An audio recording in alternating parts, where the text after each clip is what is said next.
আসসালামু আলাইকুম প্রিয় খামারি ভাইরা, সাকিব এগ্রোটেকের পক্ষ থেকে সকলকে জানাই স্বাগতম। আমরা আজকে আলোচনা করব শীতের আগে আপনি মাছ চাষ শুরু করবেন, সেই মাছ চাষটা কি তেলাপিয়া অথবা পাবদা যে কোনো একটা মাছ চাষে আছে সেটা আপনি শীতকালীন সময় চাষ করতে পারবেন কি করতে পারবেন সেই সম্পর্কে জানার চেষ্টা করব। 12টা পয়েন্টের মাধ্যমে আমি আপনাদের মাঝে বিজ্ঞান ভিত্তিক মাছ চাষের যে নিয়ম কানুনগুলো আছে সেগুলো উপস্থাপন করার চেষ্টা করব। তো চলুন শুরু করা যাক। এখনো যারা চ্যানেলটিকে সাবস্ক্রাইব করেনি সাবস্ক্রাইব করে দিবেন এবং বেল বাটন প্রেস করে দিবেন তাদের নতুন নতুন ভিডিও শুরু করতে পারেন।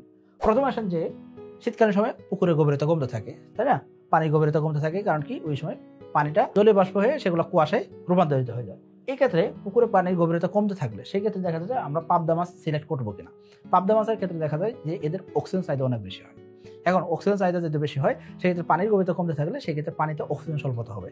আর অক্সিজেন স্বল্পতা হলে পাবদা মাছ একসাথে অনেকগুলো মাছ মারা যেতে পারে বা বিপুল পরিমাণ মাছ একসাথে মারা যেতে পারে। এই ক্ষেত্রে আপনার একটা সমস্যা পড়বেন। এই জন্য বলা হচ্ছে যে পাবদা মাছটা আপনার জন্য সিলেক্টেড করা উচিত হবে না বা শীতকালীন সময় পাবদা মাছ চাষ করা আপনার জন্য উচিত নয়। তবে তেলাপিয়া আপনি চাষ করতে পারেন। আর যদি আপনার পুকুরে পানি গভীরতা বাড়াইতে পারেন বা আপনার ডিপের ব্যবস্থা আছে সেক্ষেত্রে আমি বলবো আপনি পাবদা মাছ চাষ করতে পারেন। তবে তেলাপিয়া আপনার জন্য মোর সুইটেবল হবে। এখন আসলে ঘনত্বের বিষয়ে আসেন। পাবদা মাছ বলেন বা তেলাপিয়া বলেন দুটোই অধিক ঘনত্বে চাষ করা যায় এবং কি দুটো মাছই ভালো একটা রেজাল্ট করা যায়। তবে দেখা যায় পাবদা মাছের ক্ষেত্রে ঘনত্বের বিষয়ে যদি আসেন সেক্ষেত্রে অধিক ঘনত্ব যদি দেওয়া হয় সেক্ষেত্রে এদের অক্সিজেন স্বল্পতা হওয়ার চান্স আছে।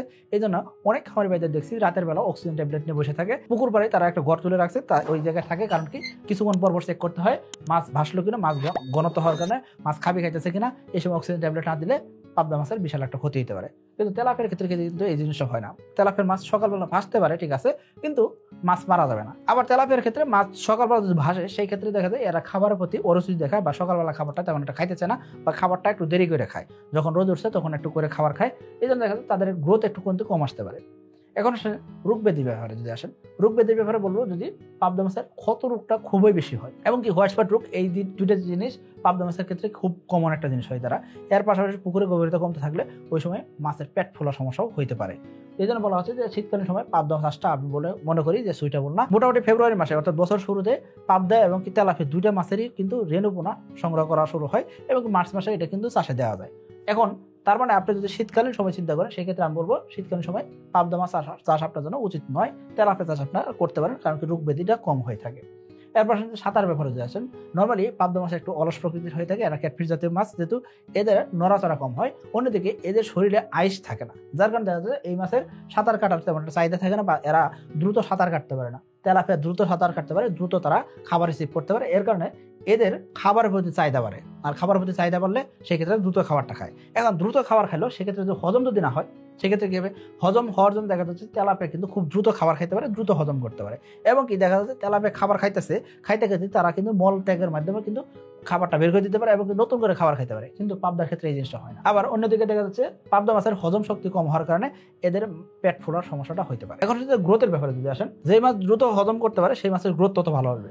এই ক্ষেত্রে তেলাপিয়ার গ্রোথটা ভালো আসে, পাবদা মাছের গ্রোথ কিন্তু থেমে যায় বা পাবদা মাছের গ্রোথ আটকায় যায়। অনেক খামারিদের কাছে থেকে এরকম শুনছি যে ভাই শীতের আগে 30টা কেজি মাছ ছিল, শীতের ভিতরে মাছের এত খাবার খাওয়ালাম, খাইলো ঠিক আছে কিন্তু মাছ ভাই 30টাই কেজি আছে, এখন হয়তো 28টা বা 32টা কেজি হয়ে গেছে, মানে তাদের গ্রোথে মানে আসে নাই।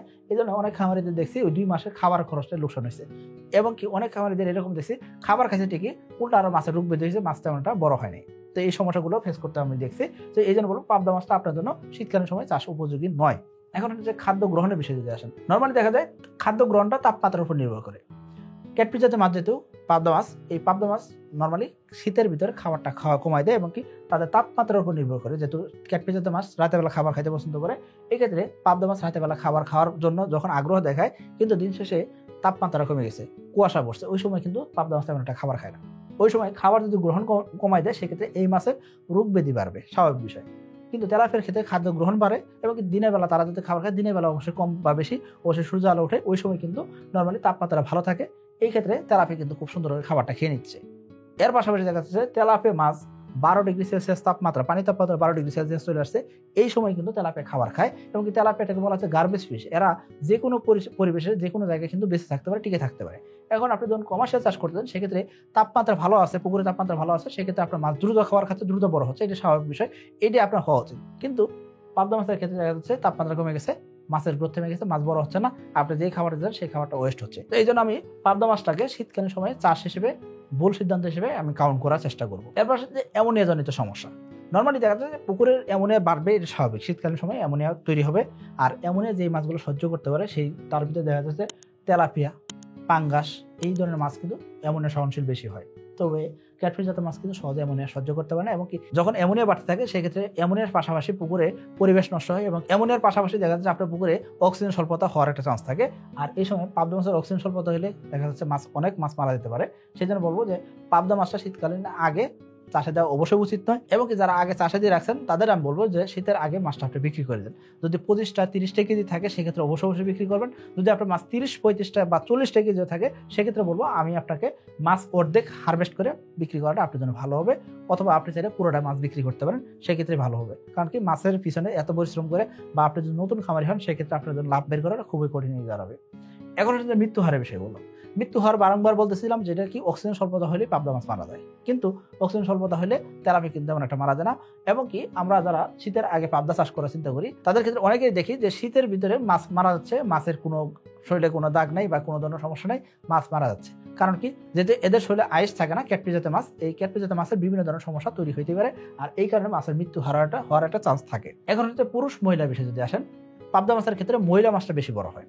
নর্মালি মহিলা মাছ বেশি বড় হয়, কিন্তু তেলাপিয়ার ক্ষেত্রে পুরুষ মাছটা বেশি বড় হয়। এই ক্ষেত্রে তেলাপিয়ার ক্ষেত্রে আপনাকে অবশ্যই পুরুষ তেলাপিয়া নিতে হবে, অর্থাৎ মনোসেক্স তেলাপিয়া নিয়ে মাছ চাষটা করতে হবে। এখন ভালো জাতের মনোসেক্স যদি না হয় সেক্ষেত্রে কিন্তু লাভজনক হবে না। আবার পাবদা মাছের ক্ষেত্রে পুরুষ এবং মহিলা এটা তো আলাদা করা সম্ভব হয় না, সেক্ষেত্রে আপনি কি করবেন? এক্ষেত্রে দেখা যাচ্ছে আপনি যখন মাছ চাষে দিবেন, চাষে দেওয়ার আগে মাছটাকে নার্সারি করবেন। নার্সারি করে যদি 2 লাখ মাছ আপনি যদি প্রয়োজন হয় সেক্ষেত্রে আমি বলবো 2.5 থেকে 3 লাখ মাছ আপনি নিয়ে আসবেন, নিয়ে এসে নার্সারি করার পরে 2 থেকে 2,20,000 পর্যন্ত আপনি মাছ পাইতে পারেন। তবে এই জায়গায় কিছু মাছ ছেলে থাকবে, ওই মাছগুলো বাদ দিতে হবে, আর কিছু মাছ আপনি পাবেন না। কারণ কি, আমরা জানি পাবদা মাছের সাইজ যদি খালি ছোট বড় হয় সেক্ষেত্রে একটা আর একটা খেয়ে ফেলার একটা চান্স থাকে। অর্থাৎ পাবদা মাছের ক্ষেত্রে দেখা যায় মাছের সাইজ যখন ধরেন 2 ইঞ্চি সাইজ একটা মাছ, আর একটা মাছের সাইজ হলো 1/2 ইঞ্চি বা 1 ইঞ্চি। এই ক্ষেত্রে দেখা যায় বড় যে মাছটা আছে 2 ইঞ্চি সাইজের মাছ, সেই মাছ কিন্তু তার সহজাত যে 1 ইঞ্চি সাইজের মাছ বা 1/2 ইঞ্চি সাইজের যে পাবদা মাছটা ছিল তাকে খেয়ে ফেলতে পারে।